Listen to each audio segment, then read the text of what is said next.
Parker Resources, mini clinics.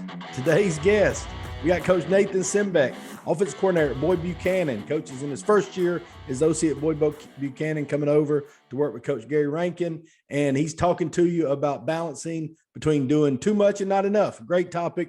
You're going to like this one. Please be joined this time by Coach Nathan Simbeck, the offensive coordinator at Boyd Buchanan in Tennessee. Coach, thanks for joining me. I appreciate you having me on, Chris. It's a great opportunity. I'm excited to share. Yeah, share. Coach us up, Coach. Well, I'm gonna talk about get into balancing between doing too much and just enough offensively. I think this is a interesting topic in the coaching world because I think it's something that really every coach struggles with internally, week to week.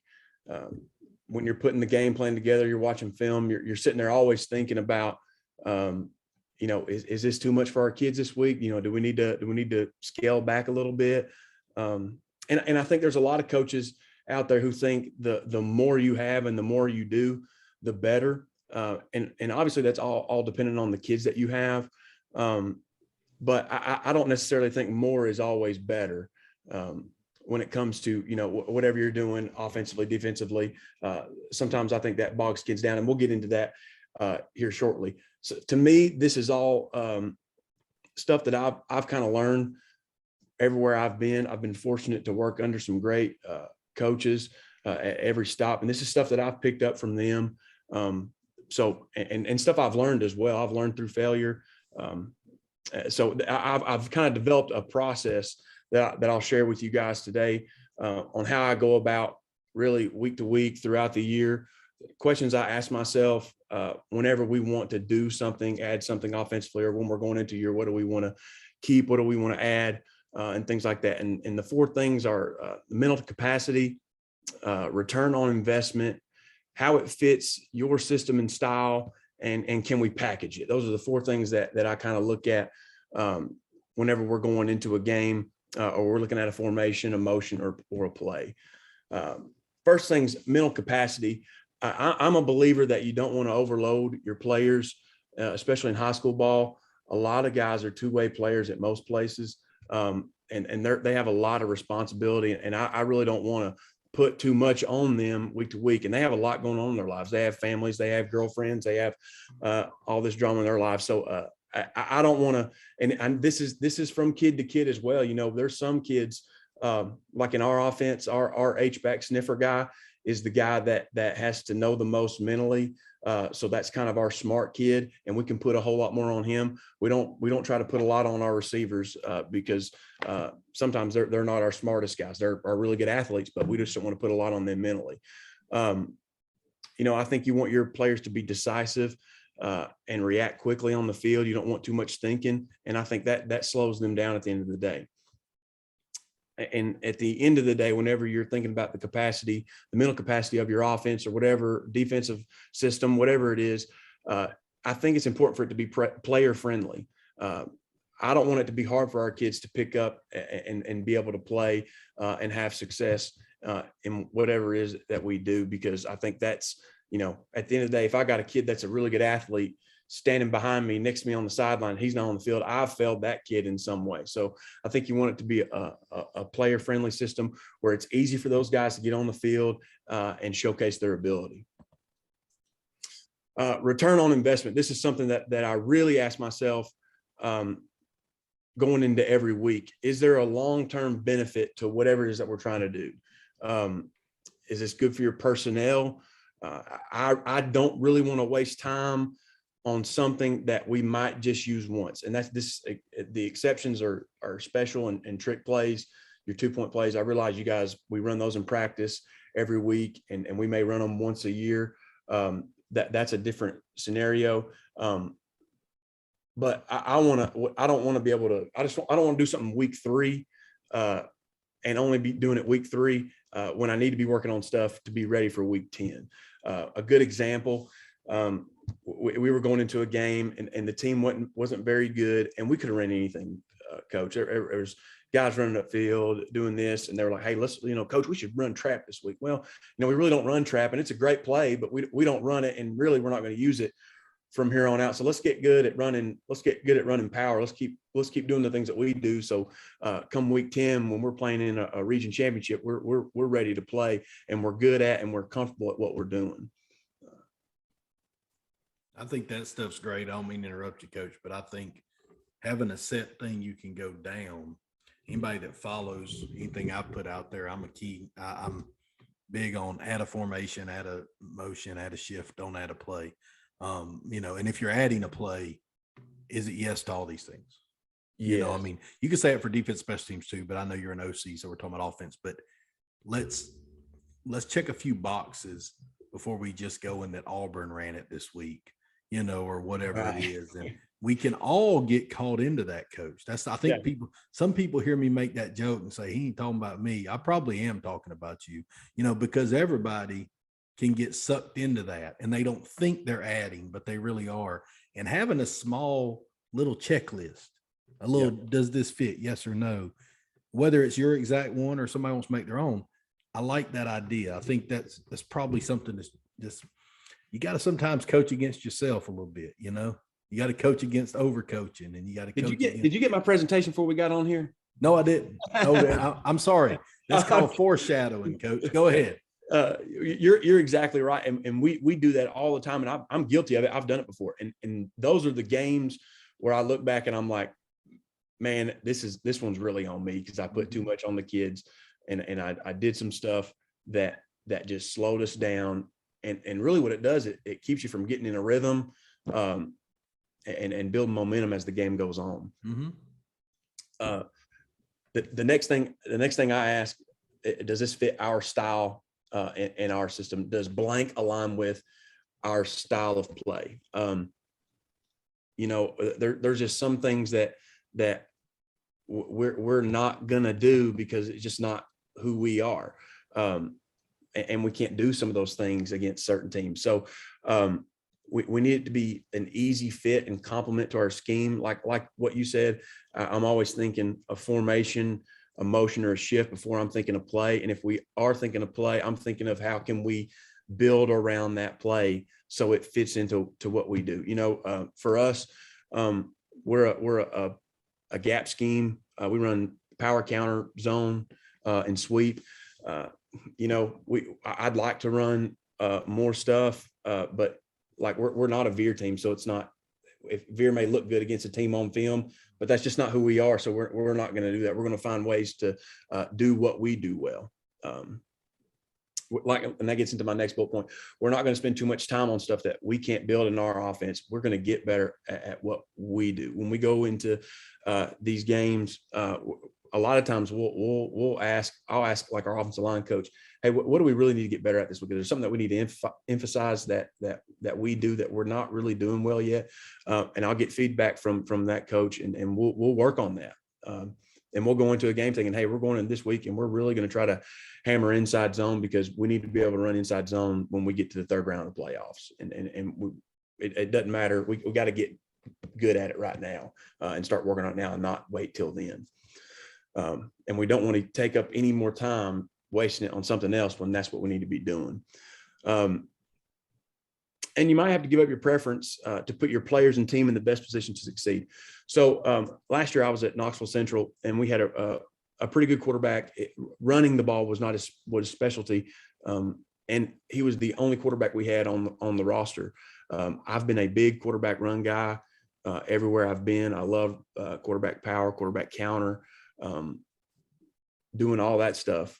But I had to give up my preference for what was best for the team. So we had to figure out, all right, how do we still do those things, but fit to this quarterback style of play better, and still keep people defending all parts of the field and not letting them pin their ears back and just, hammer down on our running back. And we did it a little just to keep people honest, but I've been at places before where quarterback ran the ball 20 times a game on that stuff. So we've had to give up our preference. I've had to give up my preference on stuff like that. And that's important to do, because what you want to do isn't necessarily what's best for the team. I was on a team and I was coaching defense at the time, and we had been a spread team, and the head coach said, "Hey, look, we don't have a very good quarterback. We're not good at receiver right now. We need to go. Let's go look at the wing tee."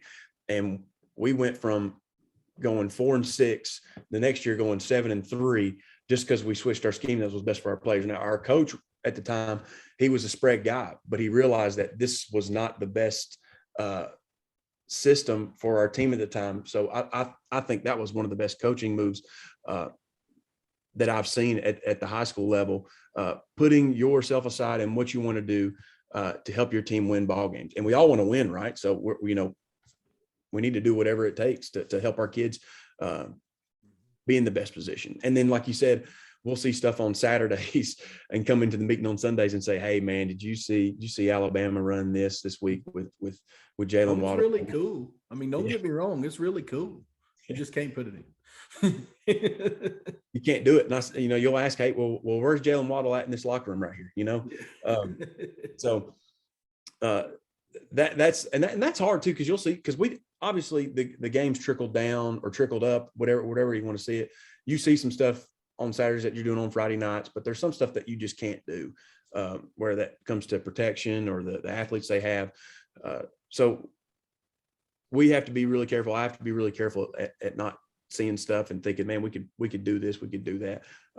Because those guys are one-way guys. They're getting all that time on that side of the ball. They're getting all that meeting time, and we don't get that with our kids. We get 2-3 hours a day with our kids at the most, and they have a lot of stuff going on, and so they're just not able to do it.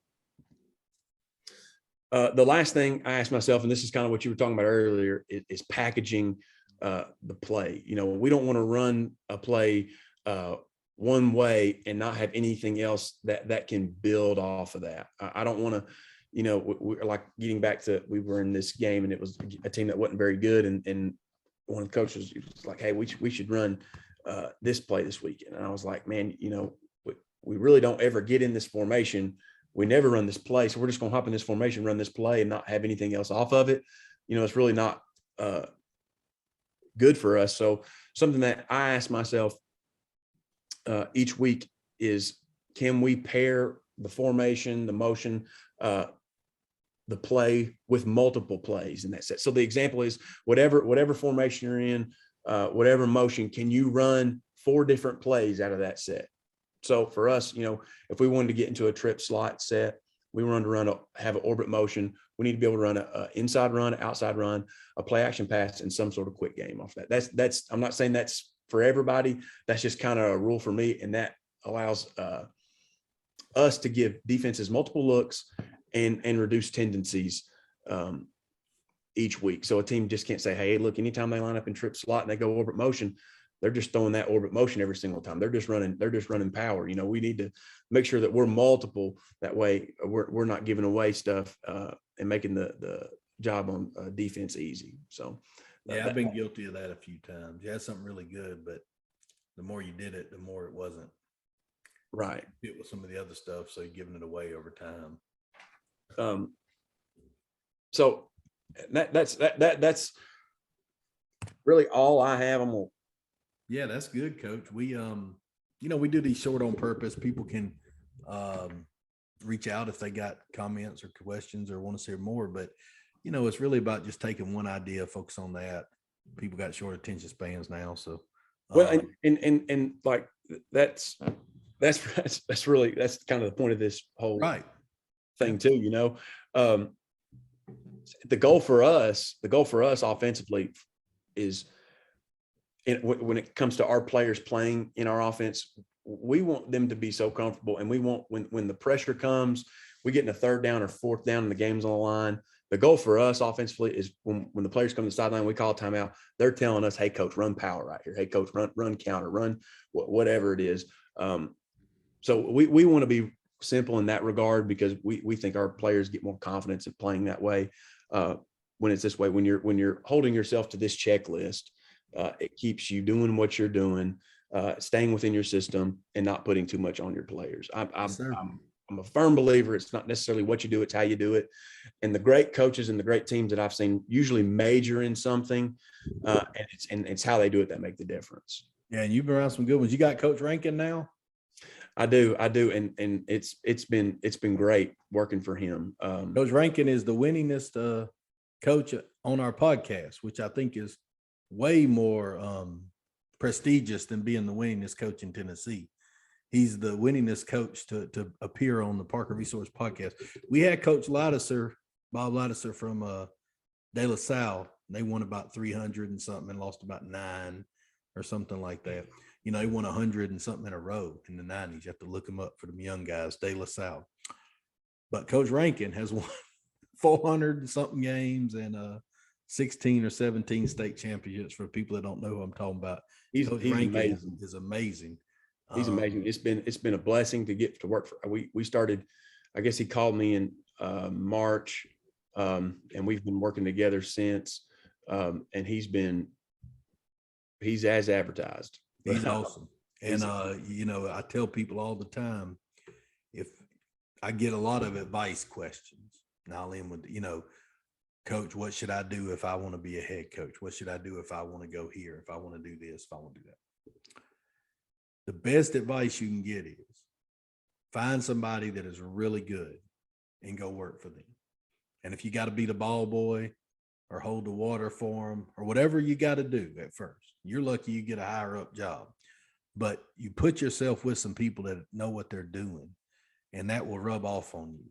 Well, I don't know that there's anybody in the United States that I would put up there with your coach. So you found yourself a good place, my man. I'm excited about it. I wasn't looking to leave Knox Central, but when he called, I just couldn't turn it down. We just bought a house and we had to turn around and sell it. But it's been all worth it, because as great a coach as he is, he's even a better man. And I didn't know him before. I never even talked to him. But he's just, for as successful he's been, to be as humble as he is and as down to earth, it's I mean, he's the prime example in coaching for if you want to look up to Absolutely. Well, you good luck to you this year, and I'll always help you if I can. I love Coach Rankin and all them guys at Alcoa who I used to talk to a lot, and so excited to watch what you guys can do over there, man. And if I can ever help you out, let me know. Thank you. I appreciate you having me on. And thank you for all you do. This content you give us is really amazing. I just took advantage of the 4th of July sale. And bought some stuff on there, but what you do is incredible for coaches. I get on there all the time, and I take stuff from there, and it's what you do is great. And I always tell people about your resources that you provide to coaches. Well, I appreciate it, man. It means a lot. Take care, and let me know if I can ever help you out. Thanks a lot. Yes, sir. Thank you. See you.